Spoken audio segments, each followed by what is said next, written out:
Hey everyone, welcome back to FPL Fran. Today's video is going to be my Euro 2024 video on how to play the game. It's also going to encompass a chip strategy element. So if you're a bit more of an experienced manager, you've played a UEFA fantasy game like the Champions League, for example, or even the last iteration of the Euros, feel free to skip ahead towards the chip strategy element if you're interested in that, because it does have a huge influence on how you're going to play out match day one. And we'll talk about that later on, so you can skip ahead if, as I said, you're not so interested in how to play. As far as starting from how to play, the most important thing to understand is that there are 7 match days within Euro 2024 Fantasy. The first 3 match days are related to the group stage element of the game and, of course, the Euro 2024 Championship. And the last 4 match days, starting from match day 4, will be the knockout stages of the tournament. What's interesting for match day 4 is that effectively you get a fresh wild card for your team. So starting from match day 4, you get to completely change your team around. You have 105 million as part of your budget there, whereas starting from match day 1, you effectively wildcard or create a fresh draft on match day 1 with only a 100 million euro budget. So that's the main difference. And as we go later and deeper into this tournament, with the knockout stages in particular, you get to own more players from a specific team. So in the group stages, you're only limited to 3 players from each team. Later on, it becomes 4, then 5, then 6, then 8, and so on. So that's the interesting element of the game. As I said, because of the way that you have a wildcard effectively in the knockout stages of the tournament, it does incentivize you to consider using most of your chips early on, or at least using 1 out of 2 of your chips at the group stage element of the tournament. We'll talk about that, as I said, later on in the chip strategy element.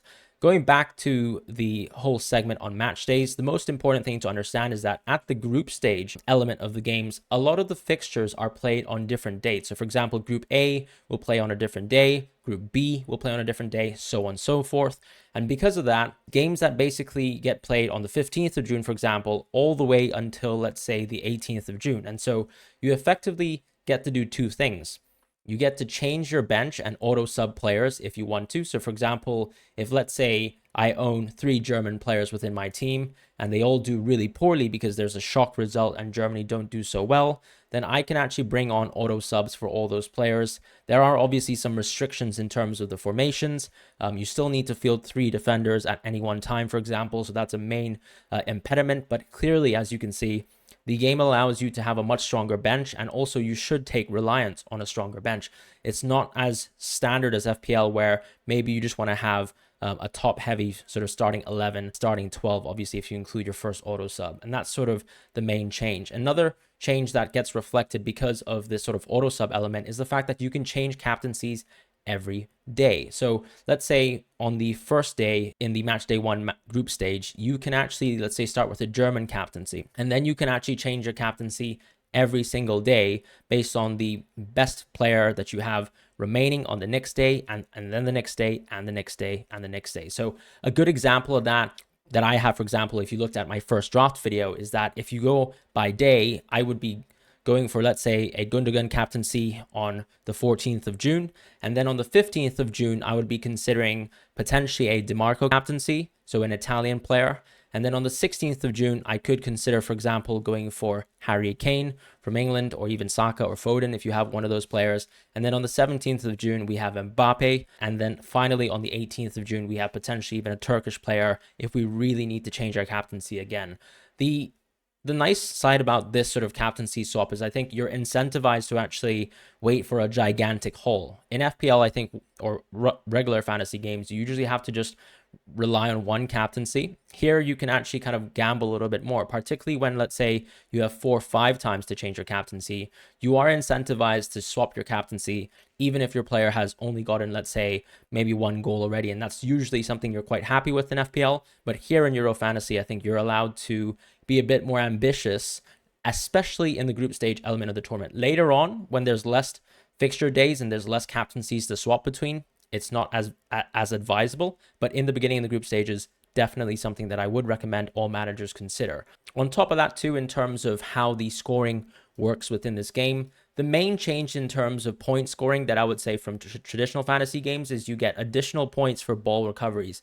Every 3 ball recoveries a player does, you get an additional fantasy point.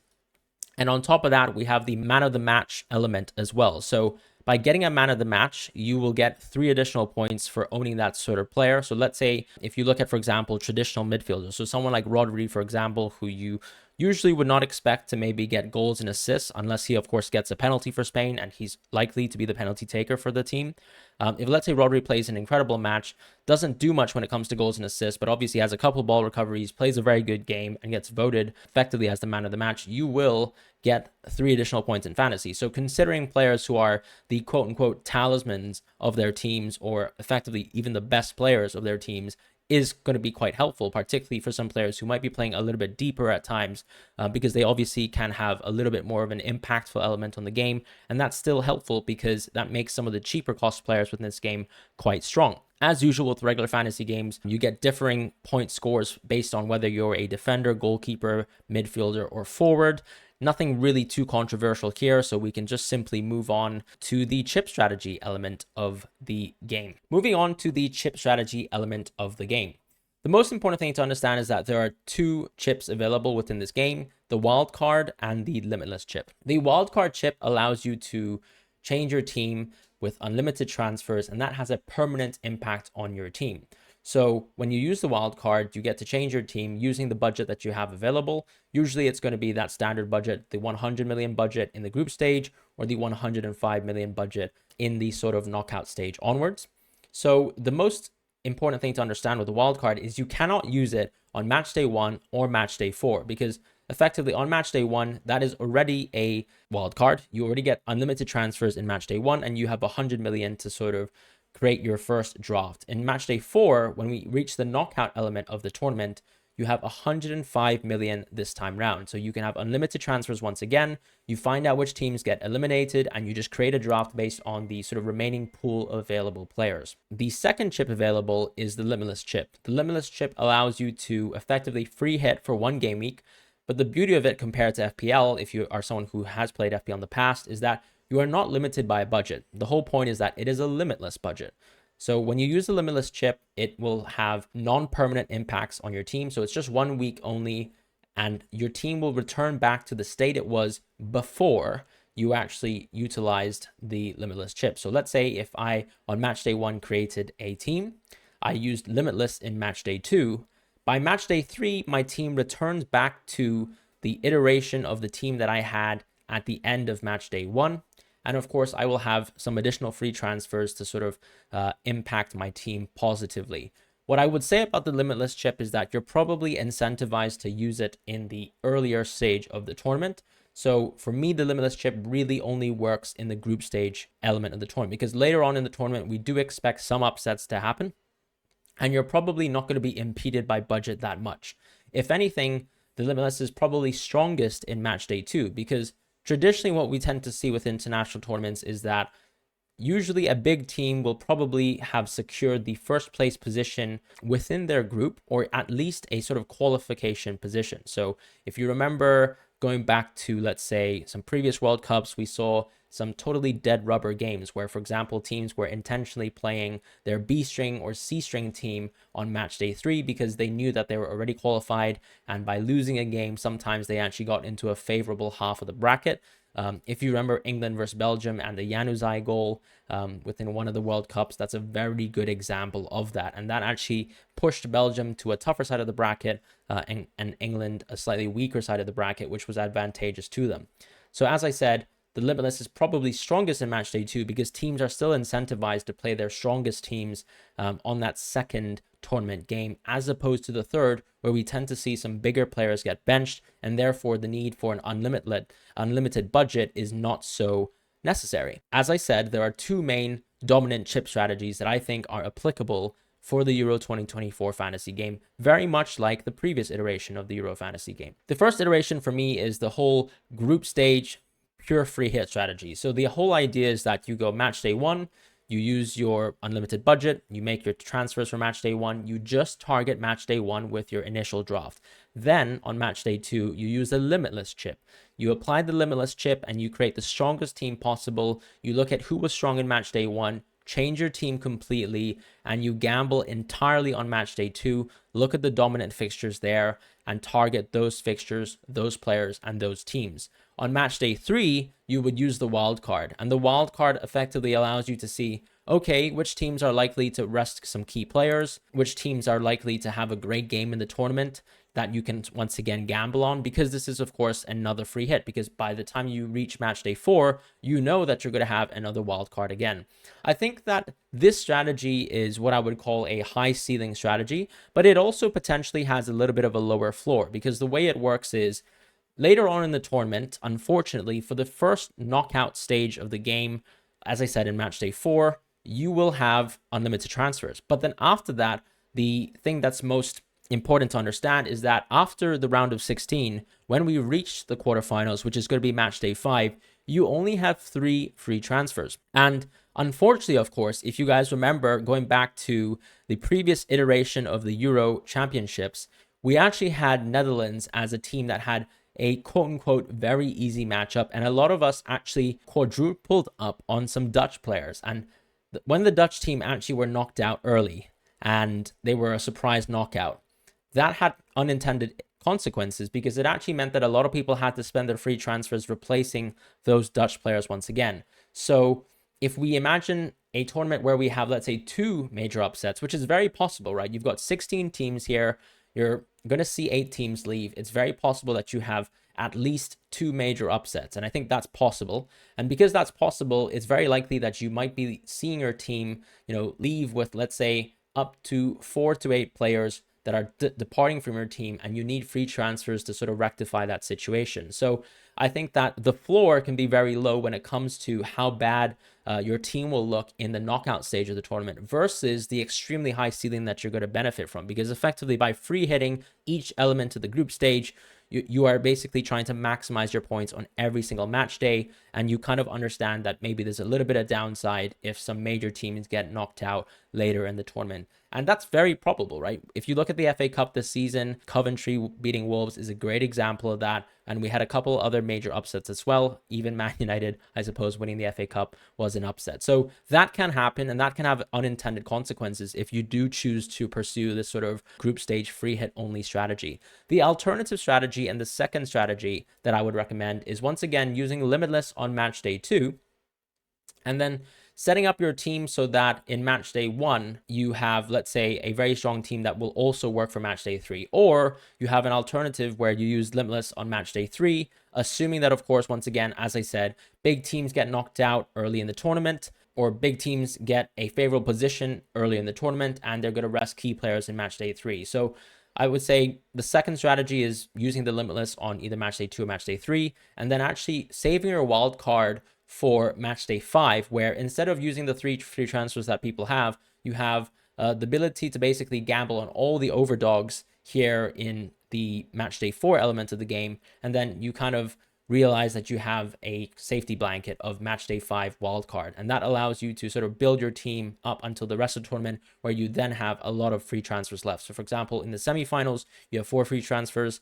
In the finals, you'll have 5 free transfers before the finals, which means that you're probably still going to have 11 players fielded for that final game. And of course, because there's no bench needed for the finals, you're probably going to be in quite a safe position. So this is, in my opinion, a lower ceiling but higher floor strategy. What you're sort of banking on is, first of all, upsets later in the tournament, which allows you to get more points against the competitive field. And on top of that too, you're hoping that by either creating a squad that's strong for match day 1 and match day 3, or a squad that's strong for match day 1 and match day 2, you get to maximize your limitless chip like the other people who are trying to free hit the entire group stage, but you're hoping that you can target at least 2 fixtures for the players that you're planning to keep within your initial match day 1 draft. So the way it's going to work is that I would say there are a couple sort of pairs in the tournament. If you pursue this strategy and you are interested in, for example, targeting specifically for match day 1 and match day 2, what I can say, of course, is looking at the fixtures that we have for match day 1 and match day 2,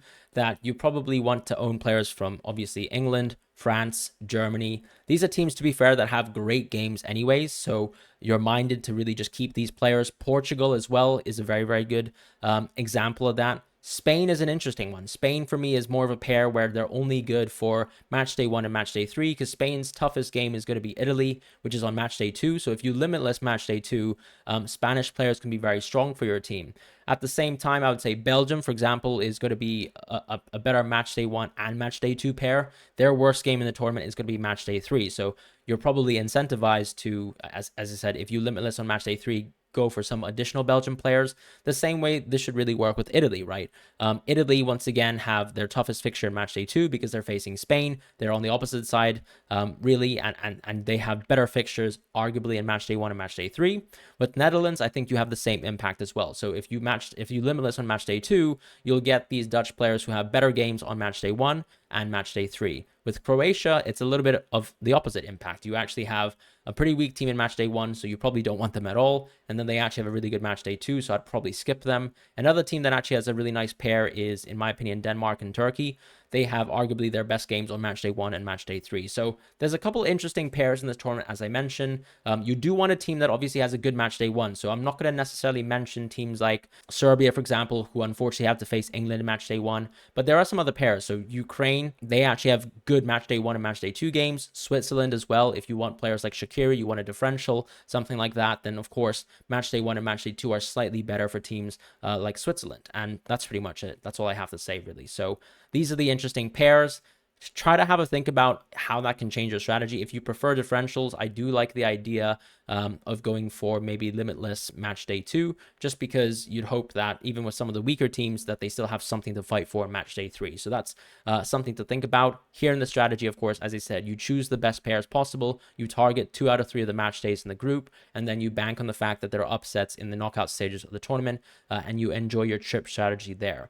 We'll be talking about, of course, my chip strategy. I'm still planning to go with the high ceiling strategy, which means that I'll be blowing all my chips early in the tournament and hoping for as little upsets as possible. But we'll see, of course, based on the friendlies, whether we change our opinion on certain teams and whether we want to sort of bank upon pairs, that sort of thing. Particularly if, let's say, a lot of the teams that are dark horses in this tournament, your Netherlands of the world, your Belgiums of the world, your Italys of the world, to be honest, who have fallen quite far from grace, I would say, from winning the last Euros. I think a good example here is if you think a lot of these teams look very competitive in the friendlies and you think that we can expect a lot of upsets, despite, for example, England, France, and Germany, these 3 teams, maybe even Portugal as well. I'm Spanish, so I'd like to say Spain, but I still think we're a dark horse. If you think any of the 4 teams between England, France, Germany, and Portugal will have an easy run throughout the tournament, then obviously, as I said, pursue that sort of high ceiling strategy. But if you think that a lot of the upsets can happen, thanks to teams like Spain, Italy, Netherlands, maybe even Croatia, of course, who are always consistent in these tournaments, maybe Denmark as well, who've actually been very solid as well, then you could be incentivized to go with the wildcard approach in the group stage element of the tournament instead. All right, guys, so that's it for the video. Thank you guys so much for watching. I hope you enjoyed it, and I hope the chip strategy element of the game was quite interesting. Let me know what your thoughts are in terms of the chip strategy element. Are you considering the sort of all-in strategy of using all your chips in the group stages? Do you like specific pairs for match day 1 and match day 3, or pairs for match day 1 and match day 2? When are you planning to use your limitless chip? Let me know in the comments section as well, and feel free to join my fantasy league just above here. The league code is there, and you'll find the auto join link as well within the description. In the description as well is also going to be a link to my friend 11ify's website. His website will detail a lot of useful European Championship information, like predicted lineups, predicted goals, predicted assists, predicted clean sheets, things like that. These are going to be very helpful for the tournament. And if you're interested in sort of tracking how well the predictions are going, of course, go check out his website. On top of that too, I just want to flag that all the information is live, so obviously it's subject to change, and as soon as we get more information from the friendlies, you'll see that his predictions will change as well, and his team model will get updated. So that's something to look forward to if you're really interested in the European Championships this time around.